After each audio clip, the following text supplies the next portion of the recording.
Hi, Faria. Thank you once again for joining me on the Rewired Leader podcast. Your work sits at the intersection of leadership, advocacy, autism, resilience, and human dignity. But before the titles, before the foundation, and before the training programs, who did motherhood require you to become? First of all, thank you so much for having me.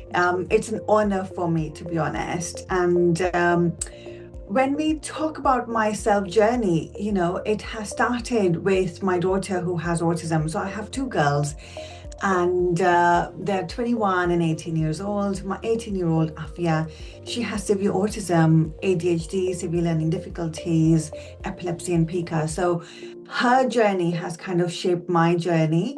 Was there a moment in your journey with Afia where you realized your life was never going to think the same way again? That's how I went into the field of autism. That's how I started working with people who have autism. And that's how I have formed the Autism Foundation. And what has autism taught you about human capacity that traditional leadership models completely misunderstand? So autism has definitely taught me one thing. The main thing is patience. We need a lot of patience as a parent of an autistic child to understand them properly, to support them as much as possible. And being a leader, you have to be patient as well. You speak a lot about patience, but what people don't often say is the nervous systems behind that patience. What does sustained caregiving do to a person? Autism has also taught me that plans will not always go according to plan. And that is part of life, but we don't realize that, and we underestimate how much is not in our hands and not in our power. Because when you're dealing with somebody else, especially as leader, when you have a team and you're leading a team, you're dealing with a number of people. You can only control yourself, your actions. You cannot control others' actions as well. Going to go according to what you thought they would. And you have to be prepared to come up with different strategies. You have to be prepared to be patient with other people. You have to be prepared to be a good leader and lead them, because it's not just about shouting, telling people what to do. It's about leading with example. You really have to think carefully when you are a leader. You have to think very carefully, how are you going to lead others who are going to be following you? Because when you lead properly and you lead through example, that's when everybody learns in the best way.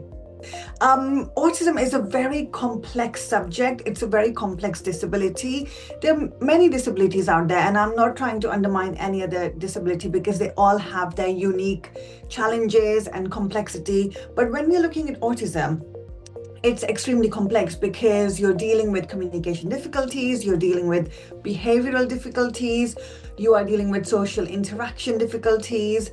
So these are the main three difficulties we look at. Because I'm also an ADOS 2 trained assessor, I look at these three areas. When you spend years explaining your child's humanity to the world, what happens to your own nervous system over time? So autism, there are many layers of complexity. And when I'm trying to make others understand about autism, everybody has a different kind of perception about autism, probably because what they've seen on the television or what they have seen in the movies. Because my daughter Afia, she has severe to profound autism. Her cognitive abilities are like a 2-year-old. So, just giving you that example, you can probably imagine how complex her autism is. You said something earlier that really stayed with me. This idea that calling autism a superpower can sometimes unintentionally erase struggle. Can you unpack that for us, please? When I tell somebody that my daughter has autism, the first question they ask is, what is her superpower? What is she really excelling at? And this is what people just automatically assume, that anybody and everybody with autism is going to have this amazing superpower. They probably are very intelligent. Now we have a niche group of people who are autistic and they are extremely intelligent and they're excelling in their field. But that doesn't mean that everybody with autism is going to have that superpower or something like that. And I really want to, not use this word superpower when you talk about autism, because even the most mildly autistic person, they struggle on every single day. They struggle with communication. Even if they're verbal, they will have difficulties with communication, and they will also have difficulties with interacting with others. So when we talk about autism, even the most mildly affected person will still struggle. And I really want to bust this myth of the fact that autism is a superpower, because by labeling it as a superpower, what we're doing is we're undermining the difficulties an autistic person goes through. And it's really important to highlight that, because unless we highlight the difficulties of the autistic person, we are not going to raise proper awareness. We're not going to be able to teach people properly what autism is and how to support them, because that's what it's all about. The work I do, it's all about teaching others on how to support an autistic person and their families and their professionals as well, because by doing that, we are going to be enhancing their quality of life. Because the way I see it, it's all about quality of life. You know, even for you, for myself, we are constantly trying to improve our quality of life, whether it be by more work and getting more money in, or, you know, by being in different kind of social circles. We all want to improve our quality of life. And that's where my work is. I think after a certain while, I have accepted that not everybody is going to be knowledgeable about autism. Not everybody is going to go out there, seek knowledge or seek the right kind of knowledge as well. Because there's so much out there these days on social media, on different platforms. What do we actually believe? What is actually correct? But the onus lies with us, with each and every individual. We need to equip ourselves with the right tools, with the right knowledge.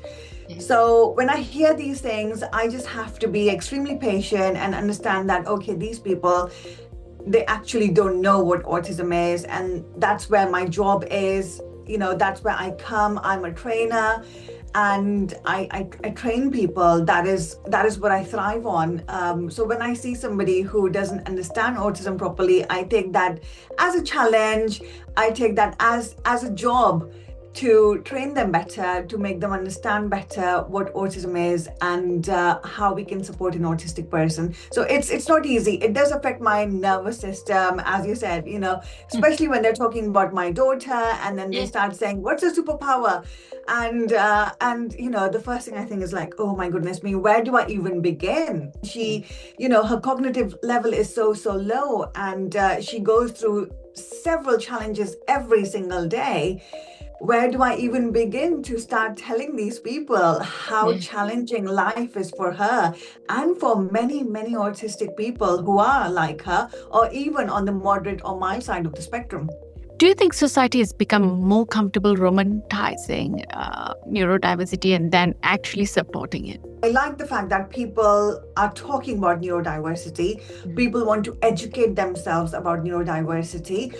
But I think there is a huge gap and lack of understanding where they need to go, because we do get a lot of neurodiverse people working in corporate environments. Right now, many organizations proudly say they support neurodiversity. But from your perspective, how much of that is genuine inclusion and how much is performance? Companies like to talk about the fact that they are getting training on neurodiversity or autism. They like to talk the talk, but not walk it. What's the danger of turning neurodiversity training into a compliance exercise rather than a human one? It's become a tick box activity for everybody. And everybody wants to show on a piece of paper that they have done XYZ training. They have done training on autism. They've done training on neurodiversity. They've done training on something else. But how has that training actually helped them? How has that training actually equipped them to support somebody who is neurodiverse or to support somebody who has autism in that workplace environment? So I have actually, you know, just out of curiosity, I have gone on one of these online trainings to understand what it's like, because my training isn't online. I either do face-to-face or I do online training. But the online training I'm talking about that these corporate companies and most of the companies go for, it is basically you read a paragraph and then you have a multiple choice question and then you answer that.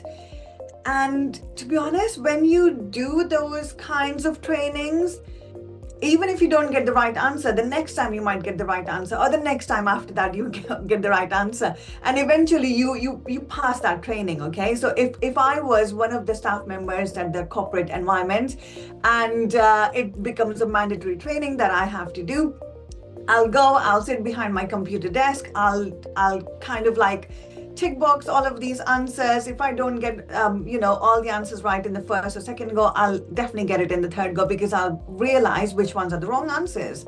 But at the end of it, have I learned any practical or any skills that I can actually implement to support somebody who comes across, who is there in that environment, to support a neurodiverse person, to support somebody who has autism? Have I learned any of those skills by going through this online training? Absolutely not. Okay, so it's good that people are talking about neurodiversity and autism and they are getting the training done, but at the same time, those trainings have become just a tick box activity for the corporate management team. So they can show when there's an audit, they can show, yes, all our staff are trained in neurodiversity and autism. But the reality is, nobody's trained to actually know what neurodiversity and autism is, to actually know how to support somebody who has autism. So there's a huge lack over there. Do you believe most workplaces are designed for productivity or for people? The system is clearly broken, because let's face it, this world isn't built for anybody who has a disability. So when we talk about autism, the accessibility completely changes, because it's not about ramps, it's not about having access to a disabled toilet, but it's about the environment, it's about how loud it is, it's about the lights, it's about so many things, because an autistic person will also have sensory integration difficulties. And this is often missed, because everybody thinks all autistic people will struggle with loud noises, so they will be given a set of ear defenders. But that's not the case. There's a huge list of different things that they will struggle with when it comes to sensory integration. We're making those small adjustments for them. Is that happening? Again, that is only going to happen when you have the right knowledge. Yeah. You mentioned something powerful earlier, that leadership filters downwards. So do you believe a regulated leader creates a regulated culture? This needs to come from the top, because if the top management changes their attitude, it filters down everybody else. And that's how I see when I'm leading my team, I have to be so careful. I have to lead in a way, because I know everybody is watching me, everybody below me, everybody is watching me, and they're going to learn through that.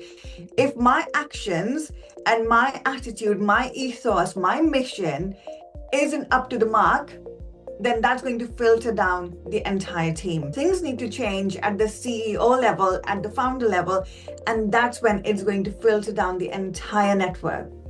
What's that practical change organizations could implement tomorrow that would immediately improve the experience of neurodiverse employees? Theory is where we start. Everybody starts with theory.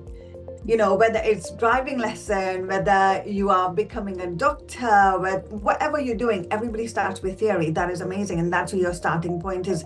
But you have to learn the practical skills as well. So every leader, every CEO who's listening to this, I would urge you to take that one more step. Okay, you've done the theory, but just take one more step of going further and understanding the practicality, understanding what needs to be done, what changes you need to implement in the environment to make life easier for anybody who is neurodiverse and who has autism. So that's where my training is very, very different. I am a parent first. I have a child with autism, so I live with autism day in and day out, and I've worked in special schools all my life. So I've combined the two experiences of being a professional and being a parent, and I've created my training in such a way that it is easy to implement, easy to understand, and very, very practical. When I say practical training, I don't mean that they need to start working with people who have autism, going to special schools and start working there to understand the practicality of it. understand it from a practical point of view as well. And especially if you know somebody is neurodiverse in your workplace environment, the best thing you can do is ask them, what do they need? Okay. That is the best way you can start implementing those changes. You need to actually approach people who have autism and neurodiversity in your workplace and ask them, what exactly do they need? That's how you can start making those changes, because unless we are approaching people who are directly affected by neurodiversity or autism. So obviously people can't ask my daughter, she's completely nonverbal, what does she need? But people can ask me. Okay. But if somebody who is verbal, who has that understanding of telling you what they need, then please go and approach them. And that is the best way to start implementing practical changes. If you had to choose between 3 qualities every leader should embody when leading neurodiverse teams, what would they be? The first one I would say is compassion. So, but you have to be very careful there. There's a fine line between compassion and then being condescending. So you have to be very careful that you are being compassionate, but you're not condescending the neurodiverse person. So it really, really depends on your mindset. What are you thinking? Are you just going to that person and asking them, oh, what changes can we make for you? You know, that's very condescending. But if you approach that person in a very compassionate way, then of course that's going to come across really, really compassionate. So the first thing I would say is be compassionate. The second one is understanding, because unless you understand at a deeper level, you will not be able to make those changes. Don't just talk the talk, because that is of no use, because we need the action as well. People have been talking. This is what I really dislike. I have been on so many trainings as a parent, as a professional as well. And I'm sat there and I'm thinking, how has that made any difference to my child's life, whatever you have taught me today? And, you know, I have been to some really, really expensive seminars from people who are world-renowned and everything. And I'm not trying to put them down, and I'm not going to take any names. But I've sat there in that room and I've thought, have you actually given me one practical advice that has made a difference in my child's life and my life?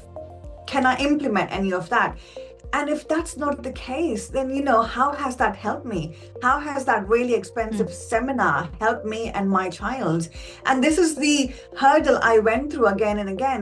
You wrote a book not from theory, but from lived survival. Was writing it an act of advocacy or act of love? And so I have written a book based on a real life story of my daughter, Afia. And this is a very niche subject. We have talked about this when we met the first time. And the subject is toilet training autistic and SEND children and adults. And I have sat through so many seminars. I've sat through so many meetings, so many professionals. Has any of them given me a specific method and, you know, a step-by-step guide to tell me how to toilet train my autistic child who is severely autistic, whose cognition level is very, very low? Has any of them given me practical advice? No, the answer is no. And that's why I had to come up with my own method, create it at home, do it for my daughter. And then when it was successful for her, I wrote a book about it. So here is my book, Toilet Training for Autistic and SEND Children and Adults. What does it feel like knowing something you created at home is now changing lives globally? Now we've had hundreds and hundreds of success stories around the globe. And that's where I come from, you know, unless it's going to make a significant difference, even forget significant, a little bit of difference in somebody's life, is that training going to make a difference or not? That is the biggest question I have whenever I sit in any of the trainings, any of the seminars. You know, I really want to make that time worthwhile. I want to know what I can learn and how I can implement those strategies in my everyday life for my child and myself. What do you wish the world understood about autism? Beyond the headlines, beyond the labels, beyond the stereotypes. I find your work, everything you do, really fascinating, and it really aligns with how I think. So the Rewired podcast, basically, it is in the name. It is rewiring your brain in a way so that you're enhancing it and you're bettering yourself. And you're obviously, when you are rewiring your brain and you are rewiring your outlook, you are basically helping that. You're emitting the same qualities around you. And finally, Faria, when you think about the future of leadership, neurodiversity, and humanity, what gives you hope? This podcast is amazing because it teaches everybody on how we can enhance our abilities, how we can rewire the way we look, we learn, we do things, and how we can support everybody else around us. So, this is an absolutely amazing and brilliant thing that you're doing. Thank you so much. A privilege to be here. Thank you so much, Faria, for joining me today and for sharing your truth so openly and powerfully. Today's conversation reminds us that inclusion is not a policy. It is a nervous system experience. And leadership is not measured by how loudly we speak about people, but how safely people experience us, especially for individuals and families living with disability. Like autism, neurodiversity, complex support needs.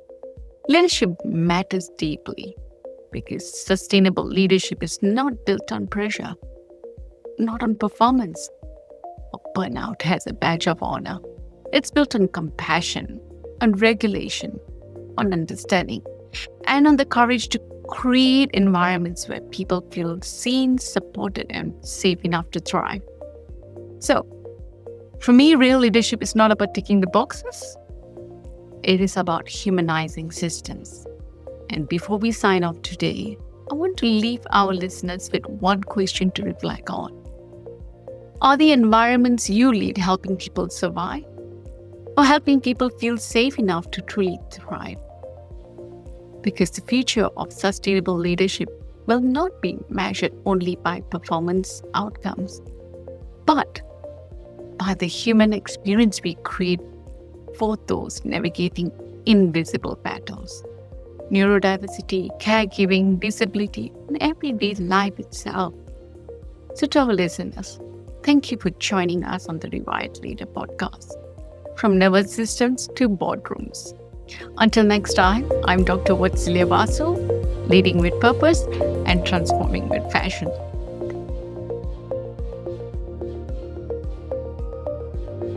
Thank you, and remember, awareness without action changes nothing.